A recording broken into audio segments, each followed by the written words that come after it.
Hi friends, welcome back to our channel. Friends, జలుబు వచ్చిందంటే చాలు దగ్గు జ్వరం కూడా బోనస్గా వస్తుంది కదా. అయితే ఈ సమస్య వస్తే ఒక పట్టాను కూడా పోదు. ఇలాంటి టైంలో ఈ డ్రింక్ను కనుక మీరు ఒక్క గ్లాస్ తయారు చేసుకుని తాగితే చాలు మీ దగ్గు జలుబు జ్వరాన్ని ఒక్క రోజులో మాయించేస్తుంది. మరి ఈ డ్రింక్ను ఎలా తయారు చేసుకోవాలో చూద్దామా.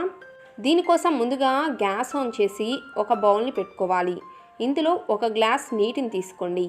ఇప్పుడు నీరు కొద్దిగా వేడైన తర్వాత ఒక చిన్న అల్లం ముక్కని చూస్తున్నారు కదా, ఇంత సైజులో అల్లం ముక్కని తీసుకొని ఈ అల్లాన్ని కచ్చాబచ్చాగా కానీ చిన్న చిన్న ముక్కలుగా దంచుకొని ఈ నీటిలో వేయాలి. ఫ్రెండ్స్, అల్లంలో విటమిన్ సి, మెగ్నీషియం, ఎన్నో మినరల్స్ ఉంటాయి. అలాగే అల్లంలో కూడా ఔషధ గుణాలు అపరిమితంగా ఉంటాయి కాబట్టి ముఖ్యంగా ఇందులో ఉండే యాంటీ ఇన్ఫ్లమేటరీ, యాంటీ బ్యాక్టీరియల్ లక్షణాలు గొంతు నొప్పి నుండి ఉపశమనాన్ని కలిగించి జలుబు, దగ్గు, ఫ్లూ, జ్వరం వంటి వాటి నివారణకు బాగా హెల్ప్ చేస్తుంది. అలాగే ఇప్పుడు మనకు కావాల్సింది ఒక తమలపాకు. మీరు ఒక తమలపాకును తీసుకొని తమలపాకును శుభ్రంగా కడిగి తమలపాకు పైన ఉన్న ఈ తొడిమిని తీసివేసేయాలి. తమలపాకు ఈ తొడిమిని ఆడవారు అస్సలు తినకూడదు. మీరు ఈ తమలపాకు తొడిమను తీసివేసేసి తమలపాకును చిన్న చిన్న ముక్కలుగా చేసుకొని ఈ నీటిలో యాడ్ చేయండి. ఫ్రెండ్స్, తమలపాకులో కూడా calcium, folic acid, vitamin A, సిలతో పాటు మన శరీరంలో రోగ నిరోధక శక్తిని పెంచే గుణాలు ఎక్కువగా ఉంటాయి.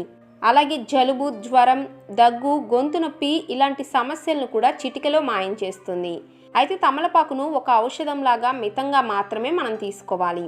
అలాగే ఇప్పుడు ఒక 3 లేదా 4 నల్ల మిరియాలను తీసుకొని ఈ నల్ల మిరియాలను కూడా కచ్చాబచ్చాగా కానీ పౌడర్ లాగా చేసుకొని ఈ నీటిలో యాడ్ చేయండి. నల్ల మిరియాల్లో కూడా యాంటీ బ్యాక్టీరియల్, యాంటీ ఇన్ఫ్లమేటరీ లక్షణాలు ఎక్కువగా ఉంటాయి కాబట్టి సీజనల్గా వచ్చే వ్యాధుల నివారణకు పురాతన కాలం నుండి మన పెద్దవాళ్ళు వీటిని ఉపయోగిస్తున్నారు.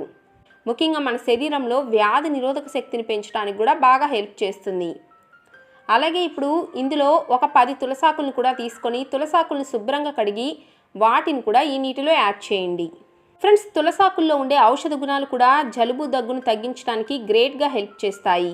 ముఖ్యంగా మీరు తులసాకుల్ని తినటం వల్ల కామన్గా వచ్చే కోల్డ్ కానీ కఫ్, అలాగే ఫ్లూ వంటి వాటి నుంచి చాలా బాగా ఉపశమనాన్ని కలిగిస్తుంది. అలాగే మన బాడీ ఉష్ణోగ్రతను కూడా నార్మల్గా ఉంచుతుంది. కాబట్టి మీరు ప్రతిరోజు వీలైతే తులసాకులు తినటానికి ట్రై చేయండి. ఇప్పుడు ఈ నీటిని మనం ఒక గ్లాస్ నీటిని అర గ్లాస్ అయ్యే వరకు బాగా మరిగించాలి. ఇప్పుడు చూసారు కదా, నీరు అనేవి బాగా మరిగాయి.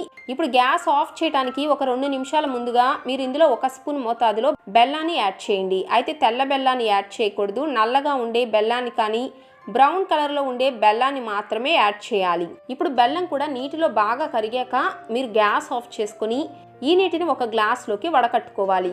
ఇప్పుడు చూసారు కదా, ఇప్పుడు మన అమేజింగ్ హెర్బల్ టీ అనేది రెడీ అయిపోయినట్లే. ఫ్రెండ్స్, ఈ డ్రింక్ను మీరు ఏ సమయంలో తీసుకోవాలి అంటే ఈ డ్రింక్ను మీరు ఉదయాన్నే తీసుకోవచ్చు. అయితే ఈ డ్రింక్ను మీరు ఖచ్చితంగా గోరువెచ్చగా తీసుకోవాలి. మీరు ఎలా అయితే టీ, కాఫీని తాగుతారో అలానే ఈ డ్రింక్ను కొద్దిగా సిప్ చేస్తూ గోరువెచ్చగా తాగాలి. మీకు జలుబు, దగ్గు మరీ ఎక్కువగా ఉంటే మీరు ఉదయం ఒక అర గ్లాస్, సాయంత్రం ఒక అర గ్లాస్ తీసుకోవచ్చు. ఇక 5 ఏళ్ల లోపు పిల్లలకైతే మీరు ఉదయం ఒక 2 స్పూన్లు, మధ్యాహ్నం ఒక 2 స్పూన్లు, అలాగే సాయంత్రం ఒక 2 స్పూన్ల మోతాదులో ఈ కషాయాన్ని వారికి ఇవ్వచ్చు. అలాగే 1 సంవత్సరం లోపు పిల్లలకైతే మీరు 1 స్పూన్ మోతాదులో ఉదయం, సాయంత్రం, మధ్యాహ్నం ఇస్తే సరిపోతుంది. ఇలా కనుక ఈ డ్రింక్ను మీరు వరుసగా 1 నుంచి 3 రోజుల పాటు ట్రై చేస్తే చాలు ఎటువంటి వైరల్ ఇన్ఫెక్షన్స్ ద్వారా వచ్చిన శ్వాస సంబంధ సమస్యలైనా ఇట్టే తగ్గిపోతాయి. కాబట్టి మనం ఈ కషాయంలో ఉపయోగించిన అన్ని ఇంగ్రీడియంట్స్ సీజనల్గా వచ్చే అంటువ్యాధులను నివారించడానికి బాగా హెల్ప్ చేస్తాయి. మరి మీకు కనుక ఈ వీడియో నచ్చితే లైక్ చేయండి, షేర్ చేయండి. అలాగే మా ఛానల్ని సబ్స్క్రైబ్ చేసుకొని పక్కనే ఉన్న బెల్ బటన్ కూడా నొక్కేయండి. మరొక మంచి టిప్తో మరొక వీడియోలో కలుద్దాం. Bye friends, take care.